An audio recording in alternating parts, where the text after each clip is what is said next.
and we've launched yet another Blab. So this is our third. Yes. And getting more focused with them. So we're going to try some episodes called Marketing Insights. And today we're talking general social media strategies. So it's definitely open to be across the board, any social media platform that people are interested in chatting about. So what's your favorite social media platform, Craig? You know, it changes, actually. I've always been a big fan of Facebook, actually. And right now I'm kind of having a little bit of fun keeping up with brands on Instagram. And I blame my 14-year-old son for that. So, you know, he'll post pictures and he'll get in the car after school and say, you know, okay, did you see the picture I posted of this big skeleton from school? And I'm like, no, I didn't see it. So now I have to sort of keep up more. All right. So I know yours. We have someone joining us. And oh, look who it is. Too funny. No. Right. No, I said yes. You left. I just wanted you to finish your sentence before I brought him on board. I didn't recognize the name. So Steve, if you're willing to sit with us, be my guest. And welcome to everyone else who's joined us. So the topic is social media strategies. Craig was just chatting about his favorite being Facebook and recent jumping into Instagram. Now, my favorite is Twitter, Yep. But I also have millennial kids, and so Snapchat is my new nemesis. You know, it's funny you mentioned that. I didn't realize what time it was. And I got an email from Brittany at Blab just a few minutes ago, and they had their Snap code in it. So I was trying to add them on Snapchat just as this was starting. So I was a couple seconds late because of that. I felt bad for it. It's okay. So if we're talking strategies, we've named a few already. So we've named Facebook, Instagram, Twitter, and Snapchat. So we've sort of covered sort of old school and some of the more recent ones, the text-based, well, though Facebook has a lot of video and stuff, and more image-based with Snapchat and Instagram. I'm just laughing. I'm sorry to interrupt, Ellen. I'm laughing that you're calling, old school. Old school. It has to be. Facebook is old school. In the world of social media, I mean, that moves. I mean, Pinterest is on their way to being old school too. So the topic of strategy: how many social media platforms do you really need to be on that you can successfully manage in a strategy? What do you think? It depends. My favorite. You know what? And that's the right answer. It depends. But I think being on all of them, I guess it depends on who's managing it, right? So if you have someone professionally managing it and it's their focus, then you have the opportunity to do well on multiple. But if you're doing it yourself, I think that's a different story. But here's the thing in my mind. One of my favorite expressions besides yours of, it depends, which I'm a big fan of. It's just because you can doesn't mean you should. You have all these platforms, but that doesn't mean a business should include them all in their strategy even. So I think it's really dependent on what their goals, their market, what do they want to do? Simon, you're absolutely right. Yep, I was just going to say the same thing. It depends on a lot of different things. First, it depends on how many people you've got managing your social media strategy. And the next is who you're trying to reach. Absolutely. You need to understand who your market is, who your audience is, who your best influencers and referrers are, and where they're hanging out. So that start from scratch right there. If I'm not approaching the millennials, which maybe we'll talk about in another Blab, how important it is to be able to reach them, then Snapchat isn't part of my strategy. Right. I remember a few years ago when I was doing private consulting, I sat with a company. I loved these people. They were some of the nicest, just genuine people you'll ever meet. And all they wanted was to be successful. And our first meeting, the owner had on a whiteboard, which I thought was great. He really was trying to embrace it. And he said to me, okay, we need to be on Facebook, Twitter, LinkedIn, Google+, Pinterest. We need to blog, every day. And, it was not with a goal, just we need to do this. And it really became okay, but why? And I think, and he didn't have the answer to the why he needed to be everywhere. He didn't, I said, okay, who's your audience? And he gave me who he thought it was, and research showed it wasn't who he thought it was. And some of those things wouldn't have been appropriate, but it was just everybody's there, so I have to be there. And I think that's a bad reason to do things. My mother always told me, if your friends jumped off the Empire State Building, would you do it too? So I'm from Massachusetts, so it was if everyone jumped off a bridge. We didn't have a state building reference, but you're absolutely right.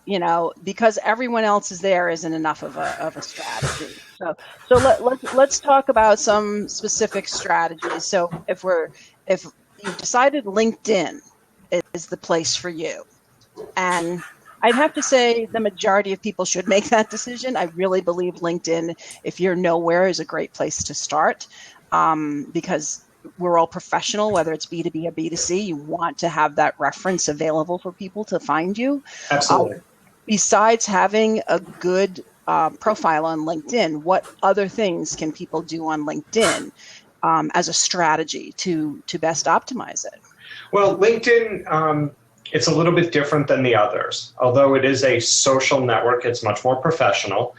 And so what people want, business owners, marketers, whatever, want to make sure is that you have a good profile image. So that way when you engage people, they can see who you are. Oh, we just lost Ellen.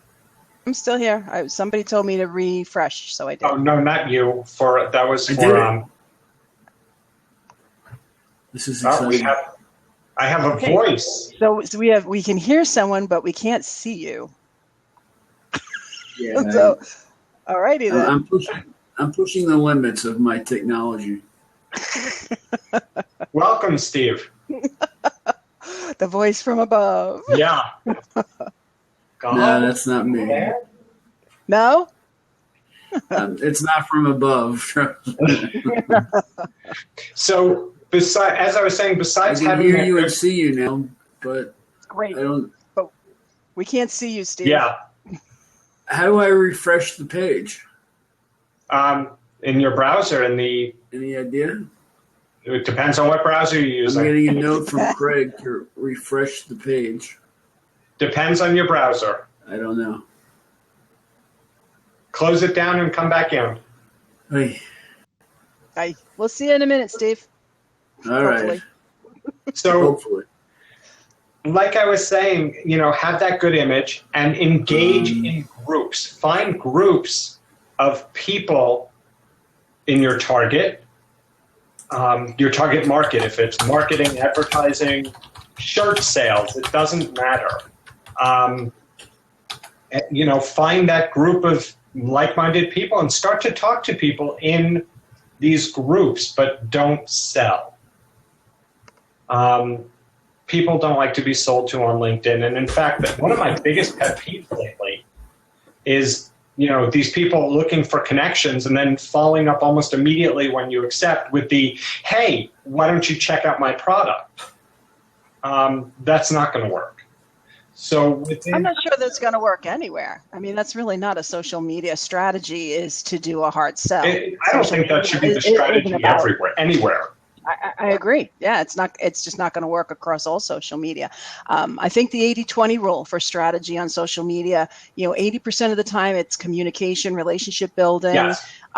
Content that's relevant. Yep. And then 20% of the time you squeak in the soft sell, the engaging posts that lead people into the sales cycle. Exactly. I mean, it's not going to close a deal for sure. Exactly. But not only that, Think about marketing. Don't think about social marketing, regular marketing. Think about marketing. People don't want to be sold to today. It takes, Yep. The research I've seen, 7 to 10 touches before you'll even have the trust for somebody to buy from you. Well, funny you say that, because Simon is saying that he's getting spammed on Facebook. Really? From new marketers. So interested in hearing what the definition of spammed in is, especially since you just said it takes 7 touch points. So you do have to continue. Oh, let's see if he bring him on board. Yeah, I'd love to hear how that's happening. Yeah. I'm not sure. Now he came on. I said yes. Oh, there he is. All right. Yay! We have an addition. Welcome, Simon. Oh. All right. So we see Simon, but we don't hear him. I don't know that he's speaking. He's got this very pensive look. Yeah. I feel like I'm looking in, and shouldn't be. Okay, so that's not me. Okay. What? So what do you consider spam? What do you consider spam? Oh, we lost Simon. Yeah. For me, if you're asking me, spam is basically just that's actually Steve Wilson. Interesting. So we're getting some Blab growing pains. Yeah, we're getting some Blab problems here. Okay. Interestingly enough. Yeah. That's interesting. So Simon, I keep saying yes, and we keep seeing Steve. Yeah. You know what? What if? That's good. Well, we could. I don't see Craig though. Very interesting. So is that you, Simon? No, Simon says he can't get on. No idea what's going on, and that's Steve Wilson in the baseball hat. So who's talking besides you and me? That's Steve Wilson's voice. I am Steve Wilson. Okay. Who's got a really slow connection. So we've got some Blab issues here. Okay. So Simon, why don't you type to us what your idea is spam is, or give us a little more. I think Simon is refreshing, so let's give him a second. I think Steve might be too. Okay. This is fun. I love technology. So part of our social media strategy is to blab. Right. And here we are, and it's all good. You test and test, which is the marketing mantra, and you see what works. And certainly, this is a fun new platform to be using, and it's not without its little quirks. So, and what's interesting, I think today, is that we as consumers and as marketers, we're much more accepting of these sort of foibles in marketing. The technology doesn't work. Oh, well, we keep trying. And that's still not Simon. I know. I really don't know what's going on. I love this. This is so fun. It's pretty interesting. So let me ask you a question, Ellen, because hold on. Let's see. Oh, okay. Steve, can I ask you to exit the Blab and come back in? And this way it will relinquish your spot. For some reason, you're holding on to that seat. So I'm gonna see if Steve wouldn't mind just exit the Blab and then come back in. Because I noticed we only have one open. Simon, go for it now. Quick! No, Simon is refreshing also. All right, as we juggle attendees. It does look, Ellen, that there's only one open seat, which means. Oh wait, is that actually Simon? Hello. It might be. Okay. Can you hear me? So we can hear you, Simon, but we can't see you. Yeah, I've got something hanging over my webcam. You'll just have to wait a second. That's not a problem. We're all good. No, I sometimes throw things over my computer, so you'll have to excuse me. Not a problem. Okay, there you go. There you are! And that's actually Simon, right? It is, yes. You have to excuse the red face. I'm just recovering from an illness at the moment, so I wasn't going to come on, but I will do. All right, so we appreciate it. No problem. You prompted the conversation on Facebook spamming, which, spam is never a good strategy. Yeah. No, it isn't at all. I mean, especially it's pretty prevalent in the area where I work, which is in the kind of make money online niche. I produced several courses, information products before, especially about Facebook marketing. I did one on a 2.5-hour video course on creating and running Facebook ads and using audience insights and everything to do with Facebook. And I did another one about Facebook retargeting using pixels and retargeting with Facebook, perfect audience and ad roll and places like that. So I'm kind of in the make money online niche, and that's kind of crazy for spammers. I'm always getting people sending me private messages saying, hey, do you want to be coached, or please look at my products and promote it for me, and you've got an email list, can you promote for me? That's the worst, really. Really? I find that interesting. I have not found that on Facebook. It's one of the few places where I actually find that both our business page and my personal profile don't get spam. I get a lot more of that on LinkedIn. It's probably because do you have an email list that you promote products to? No product specifically, no. Yeah, well, that's it. I mean, a lot of people contact the big name internet marketers and ask them to promote their products as an affiliate.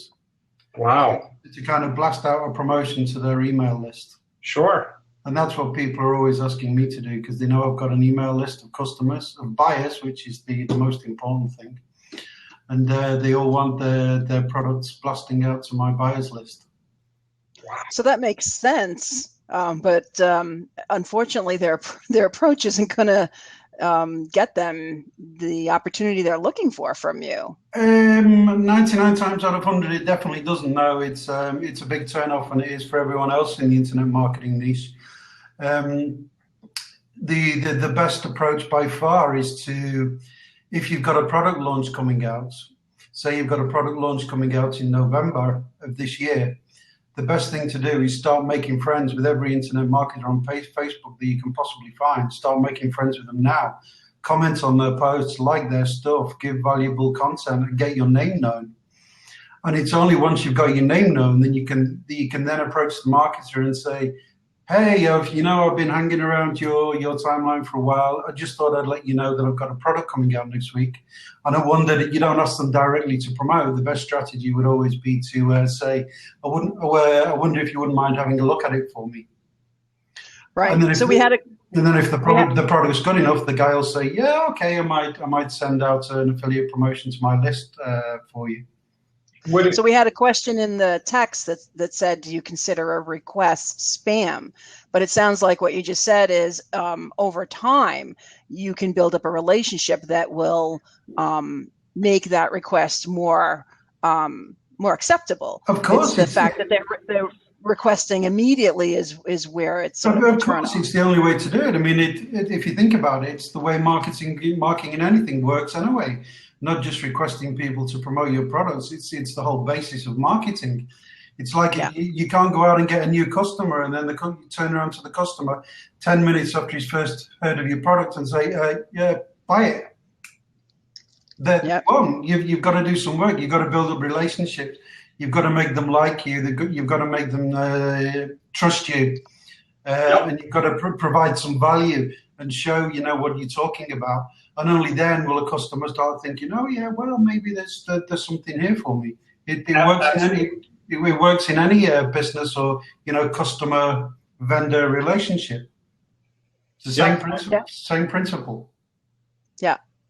And Craig was saying earlier on, when you're using LinkedIn, it's the same kind of thing. When you're in groups, it's not that you dive in and start selling, which is a little opposite. That yours, they're asking you for help, but in other strategies, you can be pushy, trying to get people to buy before you've built that trust and relationship. Sure, I mean, it all comes down to the same thing. Whether it's somebody asking me to promote their product, or somebody putting up a link on YouTube or something saying, click this link and go and buy it. It all amounts to the same thing, is that they don't know you. Right. And people don't generally buy from people that they don't know. Exactly. And in fact, the mantra I like to go with, and I know I didn't make it up, is people will buy from the people they know, like, and trust. Exactly. If you don't have that, really, you're a commodity at that point. No, I don't like Colgate, the company. I'd use their toothpaste. It's different in those kinds of marketing niches, if you will. Absolutely. Right. Yeah, I mean, it's the same. There's so many people I see nowadays. It seems to be becoming almost disease. The amount of people that are going out and buying email lists. Oh, God. Don't even... It's crazy, man. You can go anywhere. There's companies in the States. I think one of the biggest one is called Nextmark or something like that. We can go to nextmark.com or whatever the address is, and you can say, okay, I want a list of 100,000 people who have shown interest in multi-level marketing, or 250,000 people who are known to be interested in golf or whatever. And people go and buy it, and the first thing they do is they load it into their autoresponder or whatever system they're using, and they just go like blam, in 5 minutes they've sent out a spam email with an affiliate link in it to some golf product or some multi-level marketing product or whatever, and it just doesn't work, and it never will work. I think it can work for some people, but you've got to be highly skilled at it. You've got to know what you're doing.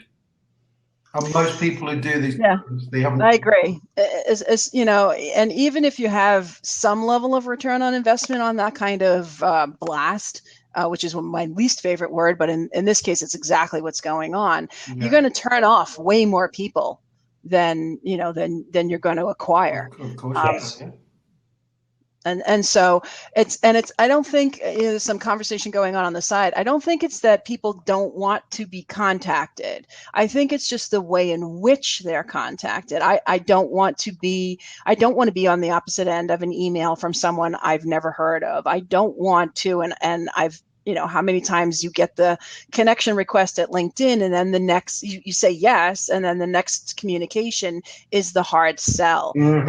And I'd have to say I may be in the market for something specific, but I'm prone to purchase it from someone I trust and know versus someone I don't, even if the product is what I'm in the market for. So, now we're talking a little difference between sales and marketing, where marketing, the strategy around marketing is to develop that relationship so that it makes the sale easier. Absolutely. Yeah, that's the whole point of marketing, is to make the sale easier. Exactly. And so many people get it wrong, and there's some strange approaches out there, and especially these people who buy lists, they've got it doubly wrong, because nowadays people are getting about 100 emails every single day in their inbox, and it's been proven the attention span of the average population these days is just going down and down and down. They haven't even got the attention span of a goldfish these days. I use a gnat as my example. We don't have to a gnat. And that's the progression of social media. So, we joked the old school was Facebook and LinkedIn and Twitter, where people wrote and you read it.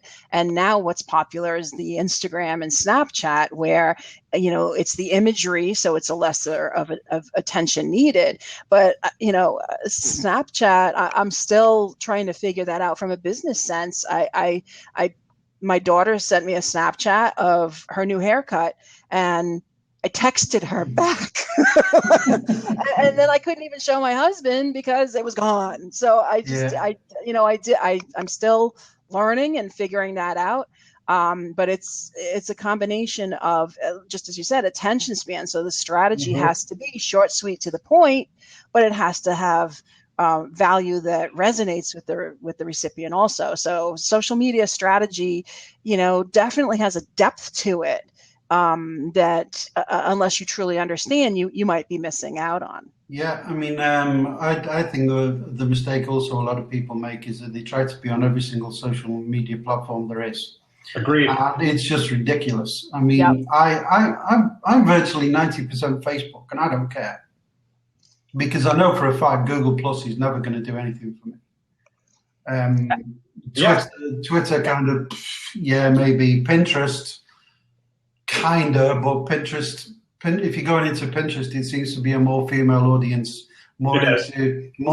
especially more into things like health and fitness and diets. Mm-hmm. Yes. If you're into that kind of niche, then Pinterest is your place to go without a shadow of a doubt. Another interesting place for me is potentially Reddit. I know a lot of people in marketing who are getting a hell of a lot of traffic from Reddit posts. Sure. If you find there's a lot of active communities in Reddit, so that can bring a lot of value. But to try and be on all of them at the same time and try to do all of them equally as well, it's like you might as well try smacking your head against the wall for all the good it will do. It'll just, it won't do anything for you, and you'll just get a headache. We started the conversation, there, that it's not that you need to be everywhere. You need to be where your audience is, and you definitely described that beautifully. That some of those social media sites just aren't going to work as well as others for you. Yeah, sure. Yeah. So we welcome anyone else to come on board and join us. There's another seat open. Okay, I'll drop out. I just got to go off and get a coffee, but I'll be back. You're welcome with my coffee. You're welcome to stay. We do have another seat. You don't have to leave. You don't have to vacate one, but whatever works for you. No, well, I'll get a coffee, and then when I'll come back in 5 minutes. Okay. Bring enough for everybody. Will do. So interesting point. He was talking about the purchase of an email list, and without going too much into your and my background, it's pretty deep in email marketing. Buying an email list is a tough thing to do from a standpoint of the success you're going to have. Absolutely. And I just want to clarify those that sell email lists and they say it's an opt-in email list, and this is how it becomes quote unquote legal, I guess, to do this is, all those events you go to, and there's that form that you fill out in order to go to the event. And at the bottom, it's already checked off for you. And it says, I'm willing to receive information from a third party. So let's define third party, right? The event is party number one. You are party number two. Third party is basically anyone they decide to give or sell that list to. So it is an opt-in list because they've gotten permission to add your email to that list. But the people who purchase these lists, anyone on it isn't expecting to get an email from you. And that's where the illusion of now I have all these people on my email list, but since so many of them aren't expecting to hear from you, you're going to get, first of all, you're going to get bounces. Then you're going to get unsubscribes. And then you're going to get a percentage of people marking you spam, and then you're going to get shut down by the service you uploaded them to in the first place. So it's such, I understand the attraction, and I understand. I don't. Sure you do. I want a big email list. I want to reach more people. No, but you're not reaching the right people. You're not reaching anybody. You might as well take your email and go like this.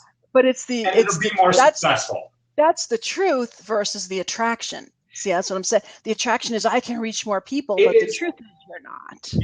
And again, this is one of those things that's sort of near and dear to both of our hearts. And again, not going into experiences, but it's one of those things that makes my skin crawl. The email list selling, it really does. And it's not just events. My thought was, companies, big companies, and I don't want to use names because I don't know yes or no if they do it. But it'll say right on there, I subscribe to your email list and I want to hear from third parties. There's even sometimes 2 checkboxes, and if you don't look, it's big companies selling these lists. And they are so not your audience. You might as well stand on a street corner and hand out a flyer to every person that walks by. You're doing the same thing. Yeah. You're wasting your time, money, and energy. Right. And on the sidelines here, we definitely have people chiming in on this conversation, and some people have email addresses specifically for those reasons. Yeah. That I'm almost never going to check that, because it's if anyone emails that address, I know it's not a real relationship. I mean, we've said this over and over, how many people have multiple email addresses, and over time, even changing jobs creates a new email address, and now there's bounces and things that were in that opt-in list. So it's even targeted ones, if they categorize them, that's not a good idea. Email marketing as a strategy needs to be organic. You need to let that list grow. I mean, there are definitely things you can do to promote your list and help it along, but it really needs to be permission-based. Yes, I want to hear from you. You'll get your greatest ROI from that. And email has tremendous ROI. No question. I've worked with clients that figured, I've got this big email list I got from somebody. It's 10,000 names. This is awesome. And they uploaded the list, they sent an email, and the service shut them down within, I think it was an hour and a half, 2 hours of the email being sent, because of the number of spam reports they got and bounces, not just little bounces, what they call the hard bounce. The email address no longer valid. And it was like an hour and a half. And then it was 5 days of trying to get the account unfrozen and have all those addresses taken down, and it was brutal. So how do you mix and match email with social media? So we've gone off topic a little with email marketing, although I would definitely say email and social media are in some levels one and the same. But if we're talking real, social media, how do we make that strategy work? Both social and email. It's a great question, and I think they work really well together. When you send an email to your opt-in list and it's got on it, the share this email with your audience at the top, or connect with us on social at the bottom, you're bringing the two together. Email services, and my familiarity is mostly with most familiar with Constant Contact. They allow your emails to be sent to your social networks, Facebook, Twitter. So you send out the email to your list, and now you can also share that same newsletter with your social contacts, Facebook, Twitter. So you're really bringing both together. On Facebook, have people sign up for your newsletter. Give them a reason to do it. Sign up for the newsletter because you're going to get stuff that doesn't happen here. Join us on social from the newsletter because you're going to get stuff that doesn't happen in the newsletter. Yeah, absolutely. You can push both. You can push on all of them. Yeah, I think you can also create more of a buzz. So if there's great conversations happening on your social media platforms, whatever ones are best for you, you can always in your email, say, hey, did you see this conversation that happened on my Facebook page, or that happened with my hashtag, whatever, and vice versa. Don't forget to sign up for my email marketing, which includes hints, tips, tricks, whatever, things that aren't. So absolutely. So, in the realm of email, one of the comments on the side is that, you delete more emails than you read, even if you've given permission. And it is an influx of emails. So, sure. The strategies around standing out, even I've said yes, and I'm still not engaged because my inbox is tremendous and I'm deleting as they come in.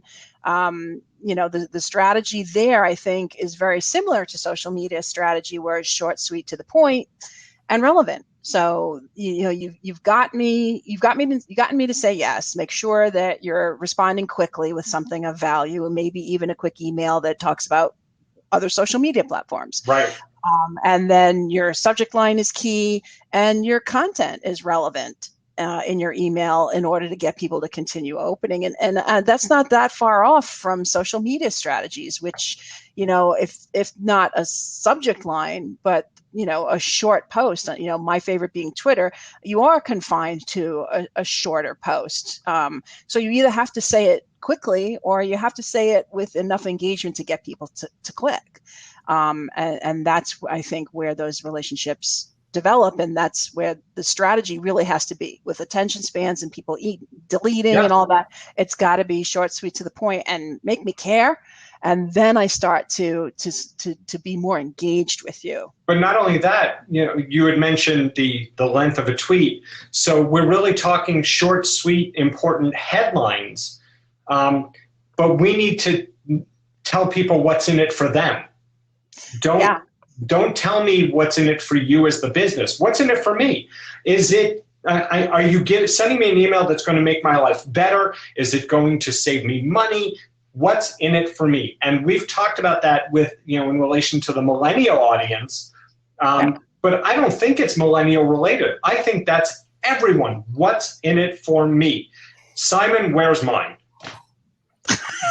Downstairs in the kitchen. Downstairs in the kitchen. Coffee's in the jar, the sugar's in the pot, the milk's in the fridge, okay? Okay, I'll be right there. Okay. But you're absolutely right on the what's in it for me. Yeah. And that's what makes the content relatable. If I can see myself in it, if it's solving a problem, if you're better explaining the value or the benefits of working with you, and not just here's what we do. So the days of the old newsletter, when it really was a newsletter, here's all about me and here's what's going on in my life. Right. So the word newsletter has a totally different definition, or you just don't use the word newsletter anymore. Now it's, email marketing or some other commentary that is more direct to the type of content that's in it. And I think, one of my, I've got more pet peeves than I care to admit. But when it comes to email marketing, getting the newsletter, don't tell me it's the March newsletter. That's not helping me know. That's my favorite subject line. Right? What's it? That doesn't tell me what's in it and how it's going to help me make my day that much better. Right. Yeah, exactly. And, Sorry. And we need to know our audience. This is a story I use all the time when it comes to email marketing. I've got two kids, they're 14 and 12, and for a while we were using Old Navy. The clothes are reasonably good and they're reasonably inexpensive. And so we signed up for their email list. And I have two boys, but the first 5 emails I got in the first 5 days were all girls' clothes. Totally useless for me. I unsubscribed from their email in 5 days because I would get an email every day on a clothing sale for girls. I encourage individuality with my kids, but I think that was pushing the envelope. So now you're talking about, it's one thing to have someone sign up for your email list, but it's another thing to truly understand who they are. And now we start talking programmatic, segmenting lists and gaining more insight about the people you're reaching before you start sending those messages out. Right. But that's all about strategy. That's all built into one, I think. Knowing your customer, knowing your audience and your market is one thing, but then drilling down to data about the individual customer will help make that content so much more relevant and so much more what's in it for me. Exactly. I completely agree. Mm-hmm. Yep. Sorry. I was just going to do just a point you raised before about email newsletters. It reminds me that there's so many people who have pop-ups on their blog for opt-ins that say, sign up now to be informed of new blog posts. Yeah. Sorry, but that's just like the biggest pile of nothing ever. Nobody wants to receive emails to hear you, and there's a new blog post there. I'm going to take you to task on that for a second, Simon, because I've got a couple of blogs that I subscribe to, but I don't ever go back to the website. So the blog comes to me in my email, and I can read it there at my convenience.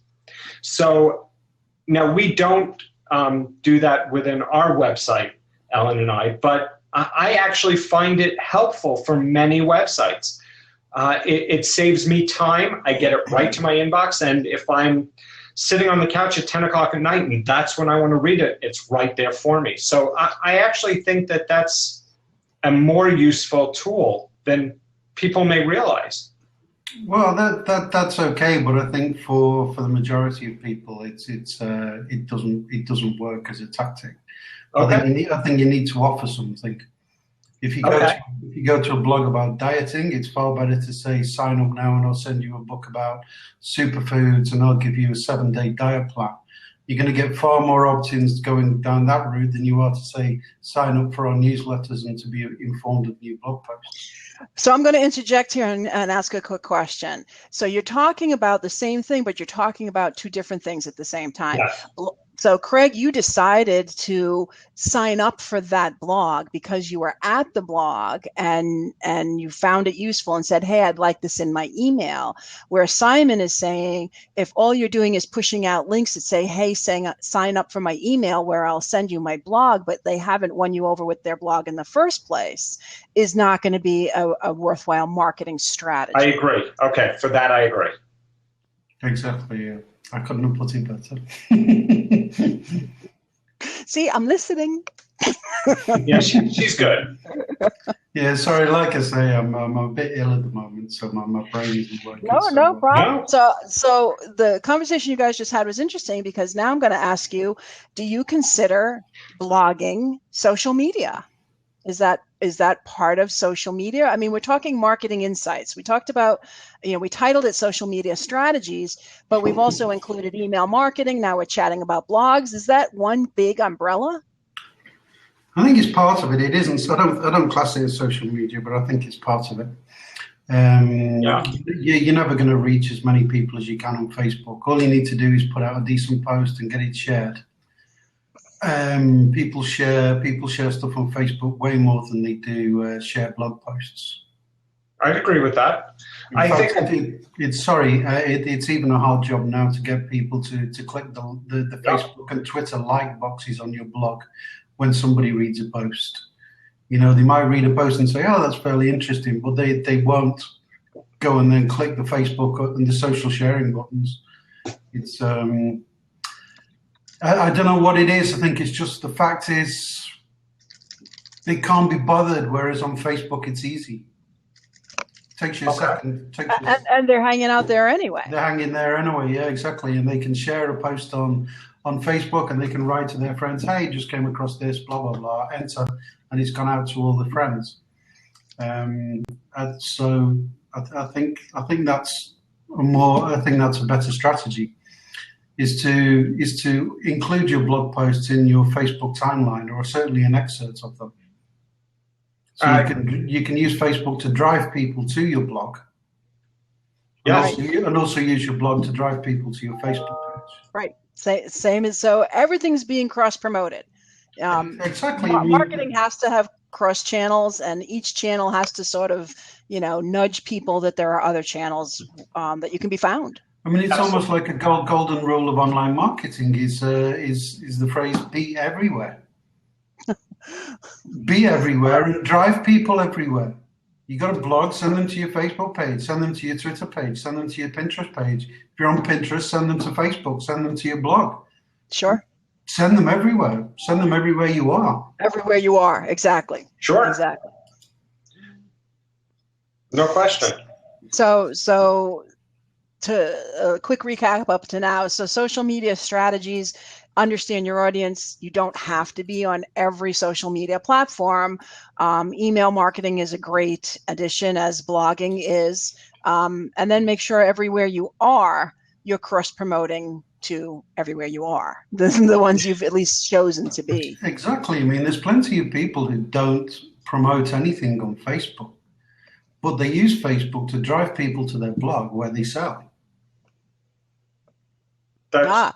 So there's right. So now it's marketing leads to the sale, which we said earlier, but you can buy on Facebook now. Yes. Is there a need to be driving people elsewhere with buy now buttons on ads and in social media? And you can create a store right in Facebook. So what is your website worth from a sales standpoint? Sorry. Speechless. I got them speechless. No, I was going to say, those other things that you mentioned, Facebook and Twitter and Pinterest and blah, blah, blah, we don't own that. It's not ours. We're renting space there today. And you're governed by their rules and their,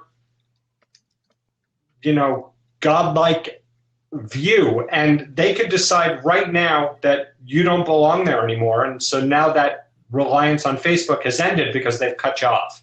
Your website is yours. I still think it is the most important part in any marketing strategy.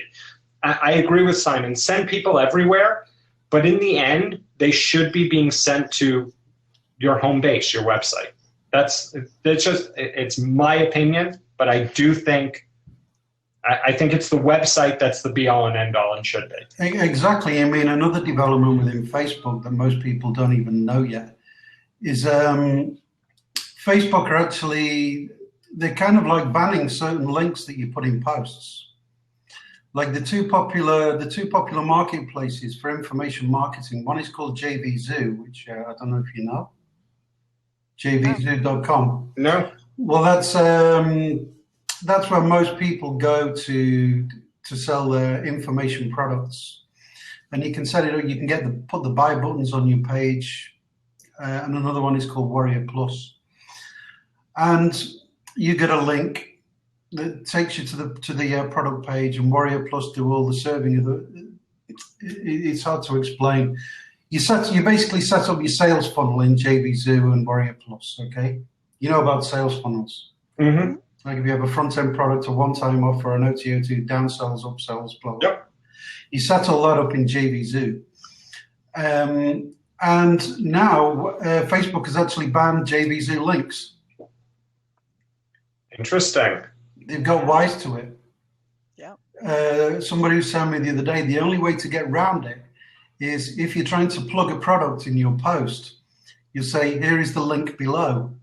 And you put the link to your JVZoo affiliate link in the very first response box below the post. Otherwise, your post will not be shared with any of your followers. Okay, interesting. So why do you think that is? Why do you think that they've, stopped those links? Is it because that's an area Facebook's moving into, or they find that it's a very spammy place? I think they consider it spammy, to be perfectly honest with you. Facebook's come down quite hard on a lot of things that it perceives as being spammy over the past couple of months. It's like, you go and try and run a Facebook ad now for something in the weight loss industry. Good luck to you. You're either going to get refused 20 times or you're going to get your account banned. Gotcha. You're not allowed to use before and after pictures.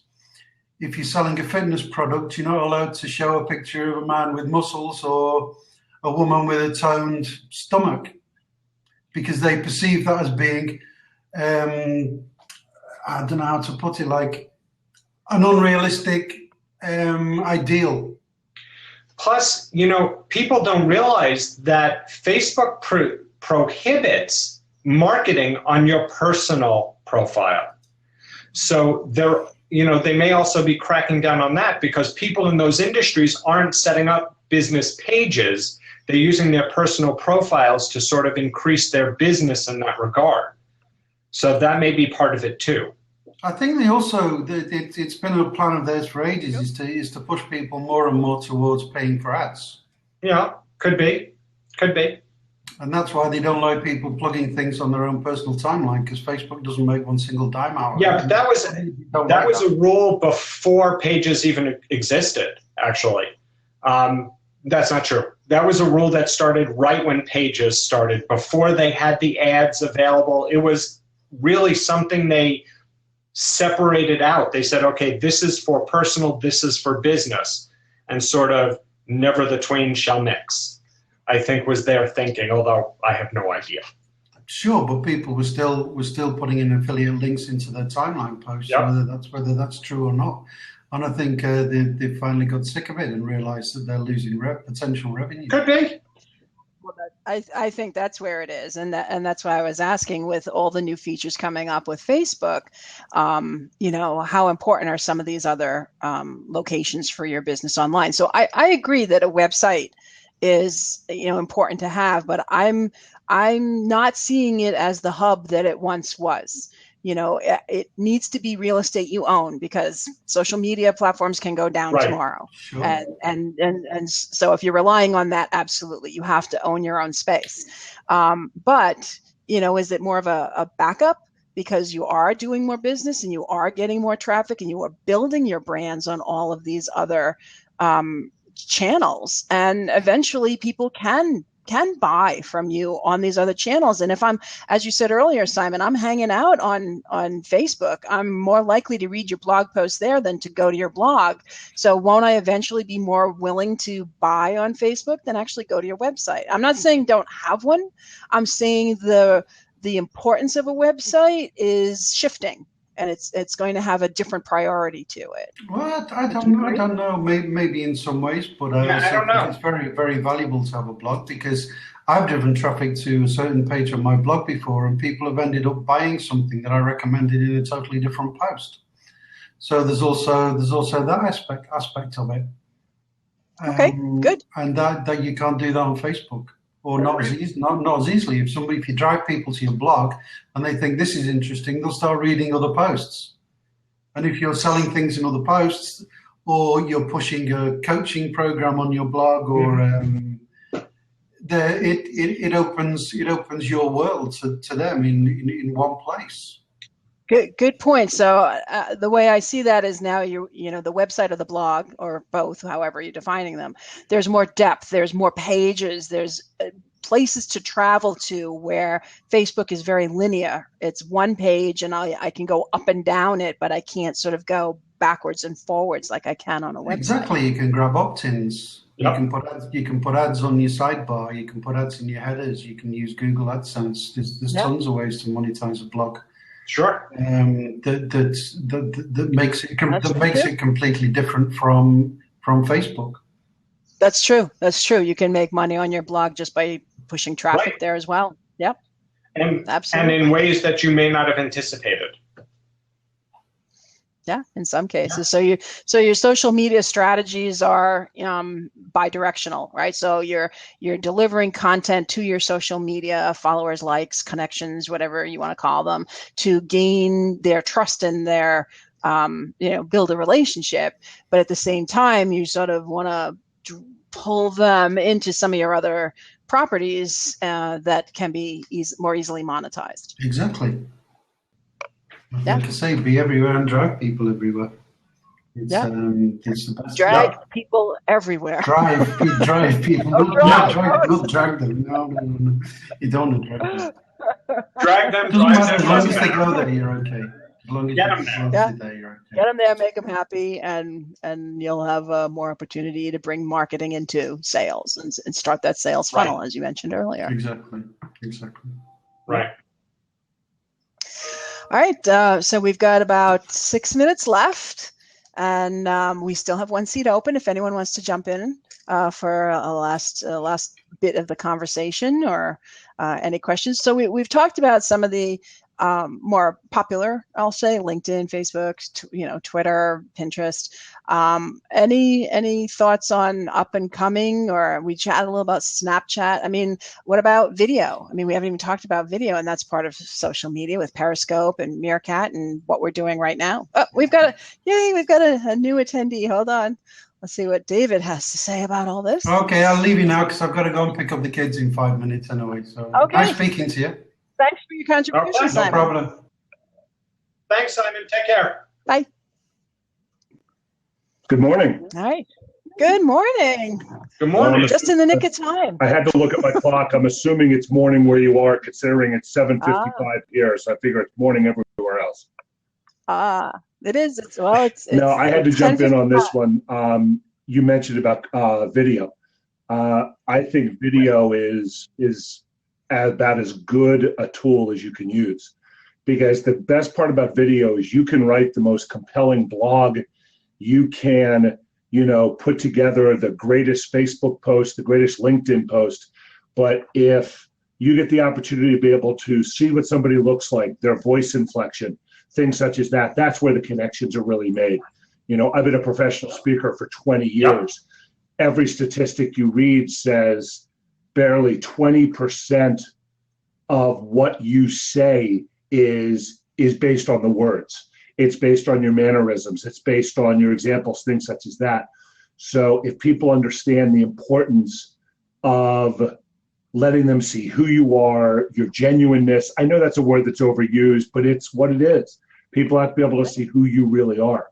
And the more they do that on video, the greater connections and contacts you'll make. Yep.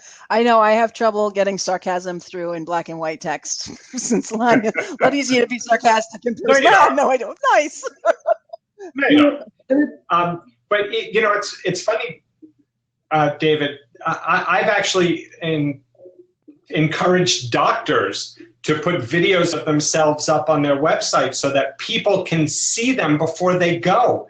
Because they have, if you go to a new doctor and they walk in and you have an image in your head and they're not that, it's all of a sudden an uncomfortable visit. If I can hear them, it just, same with accountants and lawyers. I mean, everybody, it just opens up a whole new world when you could see somebody before you meet them. I always try and let people know that, I've been in the networking world forever. And I always teach people that networking is increasing your level of commonality and likability with others. So if somebody can watch a video of you and they can hear your voice and they can hear if you have an accent. I was born and raised on the East Coast, but I've lived in Arizona for 35 years. But anybody that I know from out in Arizona that's from the East Coast, there's an immediate connection. There's this immediate likability because they can hear the same accent.